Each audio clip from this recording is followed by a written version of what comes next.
Roger, understand. Go for landing. 3,000 feet. You're looking great.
C'est la danse des canards qui en sortant de la main et que tout le bas des reins et font coin coin. Et comme les petits canards, pour que tout le monde se marre, remuer.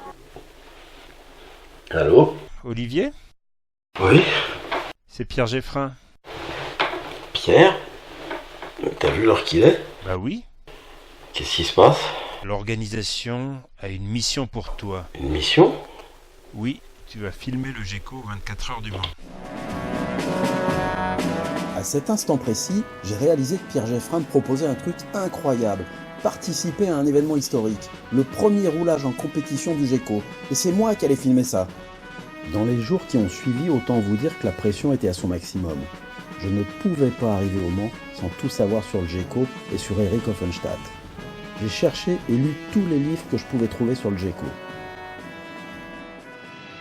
J'ai revu tous les films qui parlent du GECO, comme Le Bon, la Brute et le GECO. Tu vois, le monde se divise en deux catégories. Ceux qui ont un GECO et ceux qui creusent. Toi, tu creuses. Et bien entendu ce film mythique qui raconte la vie d'Erich Hofenstadt. Le GECO se rebiffe. Je dis stop. Pendant que vous engueulez sur les pourcentages, moi j'ai réfléchi. On est en pleine gaminerie. L'affaire est irréalisable. Tiens, là, autre chose maintenant. Tout ça tient absolument pas debout. Puis-je vous demander pourquoi? Pourquoi? Parce qu'on sait faire que du step by step et que ça va pas le faire. Une bécane homocinétique, tu connais toi? Mais le mari de cela? Ouais, le mari. T'as déjà vu son travail? T'as une preuve? Non. Non. Bon alors, croyez-moi, vaut mieux renoncer et puis se faire une raison.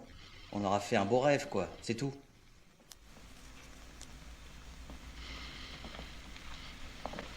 Évidemment.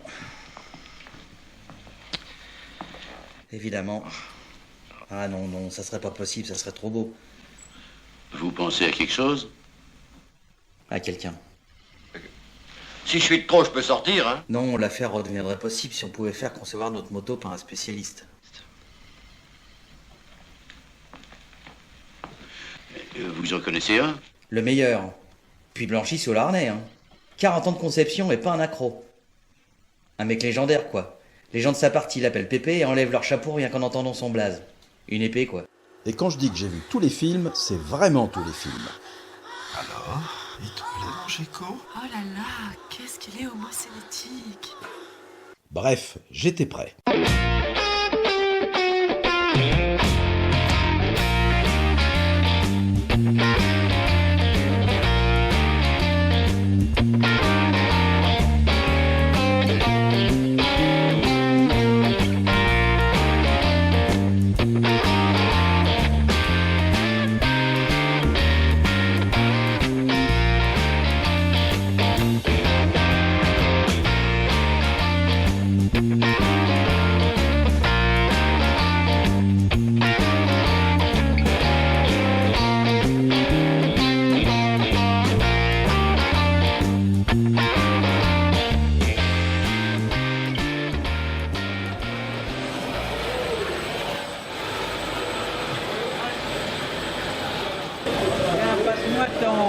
Ça c'est le...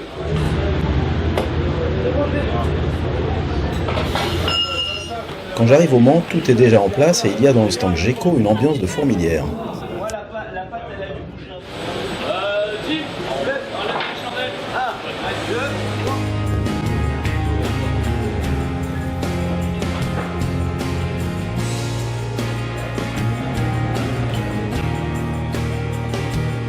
Michel Bonnet et Pierre Geffrin, président de l'association Progeco, sont déjà là.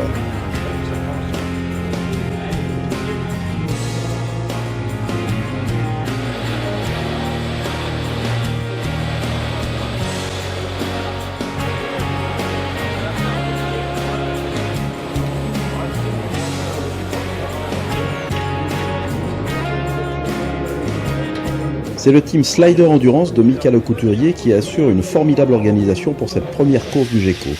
Mais force est de constater que financièrement parlant, nous sommes des petits poussés à côté des teams de pointe.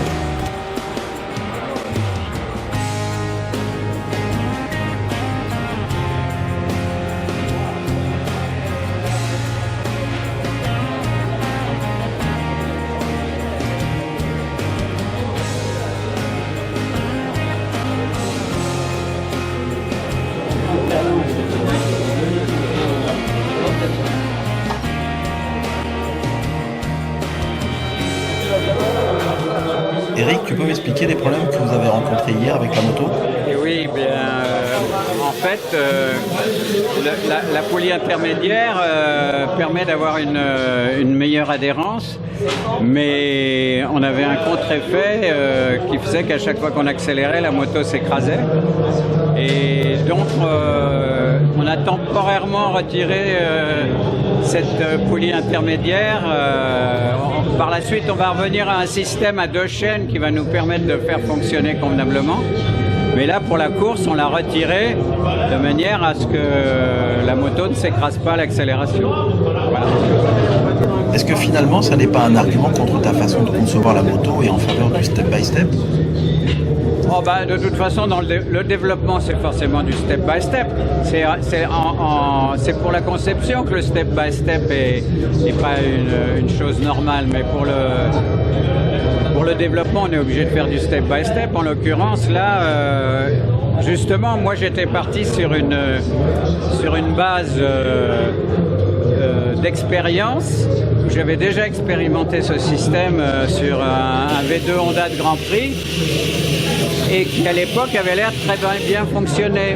Donc pour une fois, au lieu d'essayer de faire du rationnel, j'ai fait du step by step en effet, c'est-à-dire que comme je connaissais un système similaire qui marchait, j'ai voulu l'adapter sur cette moto et en fait ça s'est pas vérifié. Donc le traditionnel et ce que les gens appellent pragmatique, eh ben ça fonctionne pas toujours, malgré tout.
À la suite d'une chute sans gravité pour le pilote durant les essais nocturnes d'hier, la moto semble maintenant avoir un comportement étrange.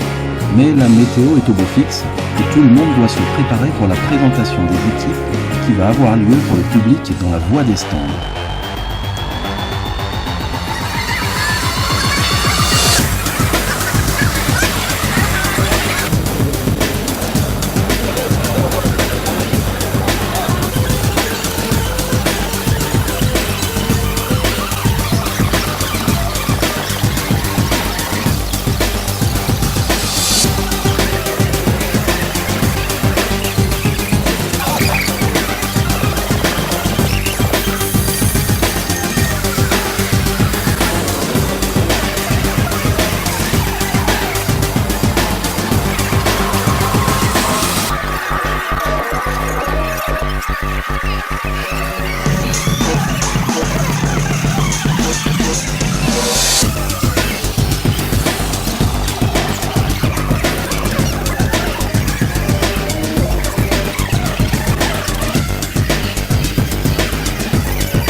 conseil d'administration.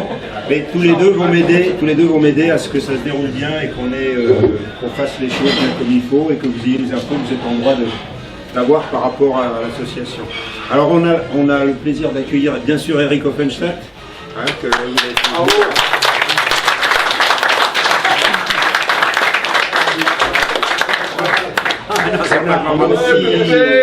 On a aussi deux membres du Team Slider, donc qui ont pris le risque.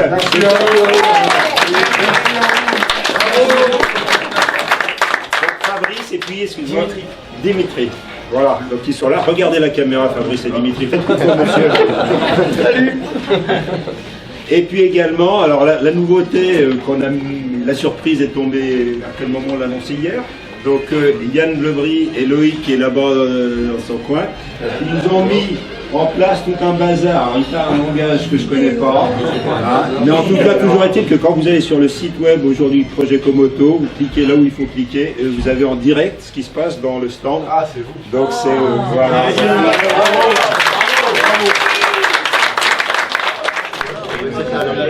Oui, il y a tellement de gentillesse que ça aussi, c'est. Je m'attendais pas du tout à ça, quoi. Quand ça a commencé, moi je disais, on va récolter 2 000 à 3 000 euros, ça va permettre de terminer l'étude, quoi. Mais jamais pensé que ça pouvait permettre de le construire. C'est très ambivalent. D'un côté, il y a tous les gens qui sont venus devant le stand GECO 24 heures du Mans, qui m'ont encouragé et qui m'ont montré des revues que j'avais jamais vues de ma vie, avec des photos couleurs de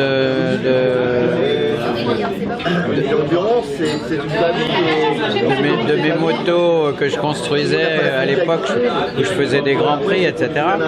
Bon, c'est vrai que c'est... Même si j'aime pas trop les manifestations du passé, c'est très touchant. Et puis bon, et de l'autre côté, il y a cette chute là qui nous a vraiment cassé les reins hier soir, qui a cassé aussi le moral d'au moins un de nos 3 pilotes et celui qui est tombé évidemment. Et donc c'est un mélange bizarre. Je suis à la fois touché par toute cette chaleur humaine et en même temps j'ai une boule au ventre avec ce qui s'est passé parce que hier soir la moto était de l'avis des pilotes très bonne. Enfin l'arrière marchait et puis après cette chute plus rien n'allait. On ne sait pas trop ce qu'on a tordu sur la moto, mais alors c'est vraiment c'est des douches froides quoi. Hein. C'est formidable, boum. Ouais. C'est pas facile, heureusement je suis pas cardiaque. Ce qu'Eric ne sait pas encore, c'est qu'au moment où il me parle, une pièce de la moto, sans doute fragilisée par la chute précédente, va se rompre. Le même pilote va à nouveau chuter dans la dernière séance d'essai nocturne, obligeant les mécaniciens à travailler une bonne partie de la nuit pour essayer de rendre la moto conduisible pour la course du lendemain. Voilà, merci à tous. Merci.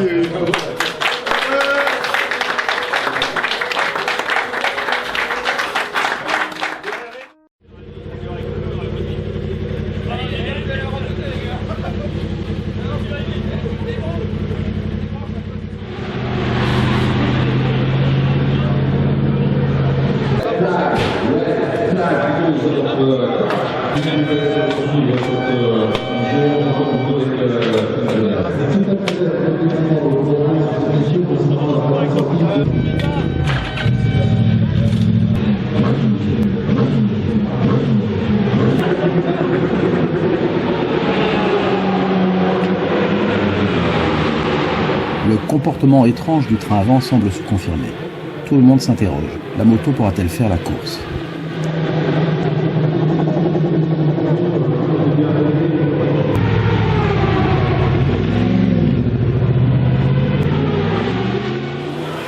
En fait, on s'est amélioré sur l'arrière, mais l'avant, il s'est perdu.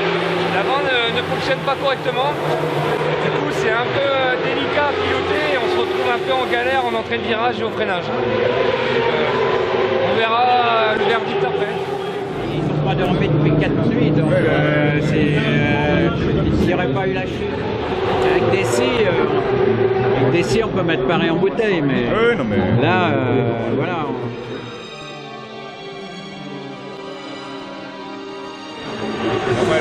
On a amené une deuxième fourche, hein, mais... Ouais. Non, ce qu'on n'a pas, c'est tout l'empilement du bas. La moto est devenue inconduisible.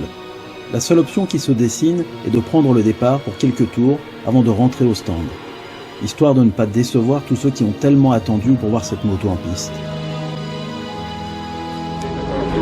Alors si on avait eu 2 jours de plus, on aurait pu faire des pièces pour des bacs, pour essayer de retrouver le bon diamètre et tout. Là maintenant... La décision est prise. Le GECO ne fera pas les 24 heures moto. C'est une terrible déception pour le Team Slider Endurance qui s'est tant donné. Et plus encore un crève-cœur pour Eric Offenstadt. À 5 tours, on les met box. Qui rentre 5 tours, on les met box. On se fait même pas doubler par les premiers, on prend même pas le risque de se faire démonter par des KO à l'issue de montage. On sait que 5 tours, le gars il va faire sa ronde. On rentre et voilà, la moto... si tu as l'accord de l'un des pilotes, c'est lui qui prend sa responsabilité. Moi j'ai commencé à parler avec Vincent. C'est quelque chose qui...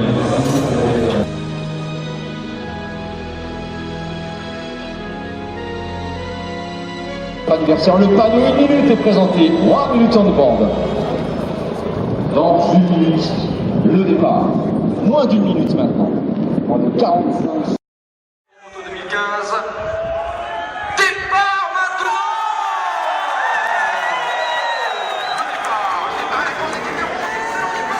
Excellent départ.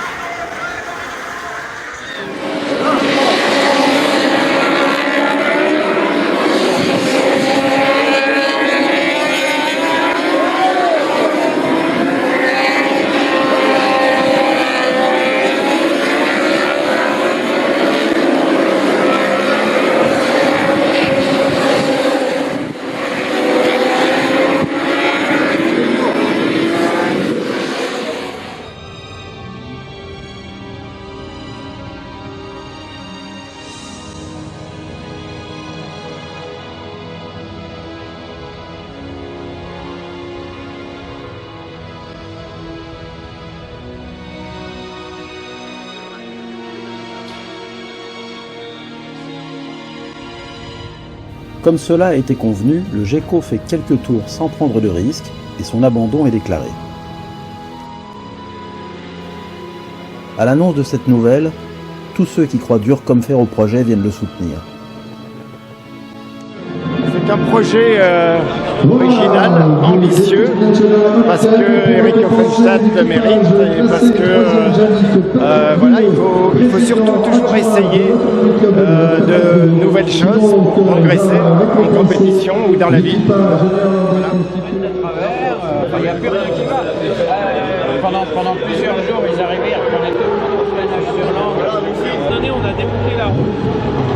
On s'est rendu compte qu'on avait des efforts du disque sur le bras mais ça, on ne l'avait pas constaté avant. Ah bah c'est une aventure fantastique, je pense. Hein. Retrouver Eric des années plus tard et avec une moto française, c'est une expérience incroyable.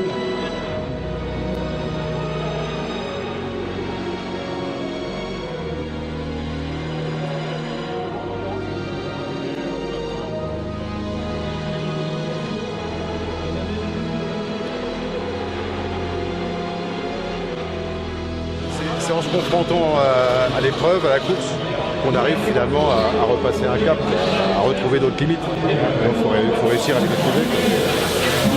Mais si on doit repartir sur une nouvelle machine, je vais essayer d'accélérer pour vraiment qu'on puisse vous fournir une de ces machines de pré-série de tout de suite. Au moins que vous partiez avec les bons gabarits, la nouvelle électronique, et puis ça va aider aussi à gagner de la performance. Ah bah ça, de toute façon, parce qu'il y aura moins de contraintes. Hein. Aujourd'hui, le GECO R09 est à vendre au plus offrant. Il a été entièrement réparé et tout à fait fiable sur piste. L'argent de cette vente servira à continuer l'aventure. Au moment où je boucle ce petit film, avec le soutien de ses sponsors et la confiance sans faille des membres de l'association ProGECO, Eric Offenstadt a développé et construit le Gecko R15. Toute l'expérience acquise, et notamment cette aventure des 24 heures moto, aura permis de faire encore mieux. Les premiers essais ont déjà démontré sa supériorité. Pour la première fois dans l'histoire de la moto, une machine non conventionnelle apporte des avantages concrets et tangibles immédiats. Entre 3 et 4% de décélération en plus en ligne droite et sur l'angle. Plus que jamais, l'association Progeco a besoin de l'aide de tous ceux qui croient en ce projet et je vous invite à nous rejoindre et participer à une aventure hors du commun avec Eric Offenstadt, un mec légendaire. Une épée quoi.